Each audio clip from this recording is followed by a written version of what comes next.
પણ મને એટલું જ અઘરું લાગે છે. હું શું બોલવા લાગે છે, પણ મેં જોયું છે કે પટેલ અને સંજીવબેન ઘણા વર્ષોથી પોતે તો ચિત્રે છે, પણ બીજા ચિત્રકારોને ભેગા કરવાનો એક પ્રયત્ન કરે છે.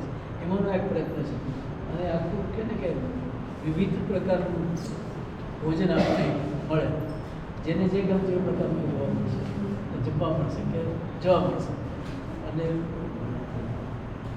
આ પ્રકારની પ્રવૃત્તિ કરવી થોડી અઘરી છે. સ્ટુડિયોમાં બેસીને પોતાના ચિત્રો બનાવવા અને ગેલેરીમાં મૂકવા એક બહુ મારી દૃષ્ટિએ બહુ સહેલું છે, પણ જ્યારે બધાને ભેગા કરવાના હોય ને તો એમ થાય કે આ મેં ક્યાં પ્રવૃત્તિ ચાલુ કરી. પણ આ 2 જણા અને એવા ઘણા લોકો, ઘણા આર્ટિસ્ટો અમદાવાદમાં છે કે જે બહુ આર્ટિસ્ટોને ભેગા કરે છે. કોઈ એમનો એક ગ્રુપ છે, એની પાસે 300 ચિત્રકારો છે.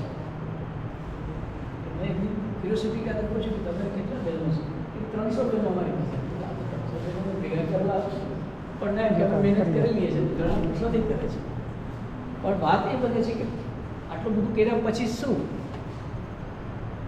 હું મારો વનમેન શો કરું ત્યાં સુધી બરોબર છે, આવી ગયા. પણ જ્યારે આ બધું ભેગું કરવાનું હોય તો એનો મેસેજ શું કહી શકાય, તો સંદેશો શું આપે? અલ્ટિમેટલી વાત એ જ હોય છે કે એક સર્જક और प्लीज तो मैसेज શું? Are you creating some good works of art?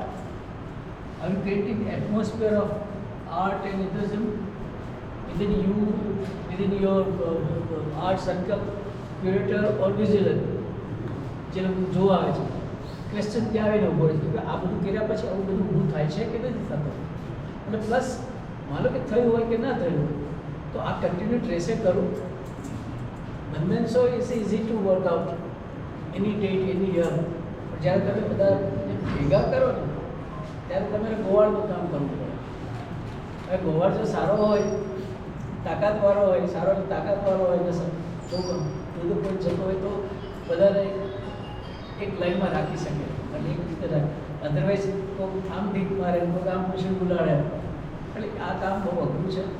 અને જ્યારે જાડા બધા લોકોનું કામ ભેગું થાય ત્યારે જજમેન્ટ કરવું અઘરું પડે કે કયું કામ સારું છે, કયું કામ સારા ખરાબની વ્યાખ્યા ક્યારેય નથી પડતી. દરેક કામ પોતાની દ્રષ્ટિએ સમય સારું ખરાબ નક્કી કરશે. આર્ટની દુનિયામાં હું એવું માનું છું અને હંમેશા બધાને કહું છું કે ભાઈ સારા ખરાબનું નક્કી તમે ન કરો.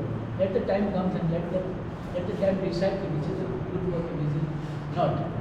બસ આ પ્રકારના કલેક્ટિવ વર્ક દિવાલો ઉપર આવે ખૂબ જરૂરી છે અને લોકો જોવે અને કરી દે તો સિમ્પલ વાત છે. આવા પ્રયત્નો સતત તમે કરતા રહ્યો અને મને એનો સાક્ષી બનાવો એ એક મને લાલચ છે. Completely out of place. આ બધા જબરદસ્ત સિનિયર લોકોની વચ્ચે મને લાગે છે કે આ લોકોને એક પાઠ મને ભણાવો હતો કે સ્કૂલમાં છોકરો હોય અને પીએચડીની સામે એને ઊભો રાખો તો એની હાલત શું થાય એના જેવું છે. એટલે I of course I've also put up my work but completely humbled to be sharing the space with everybody who is amazing with their artwork here.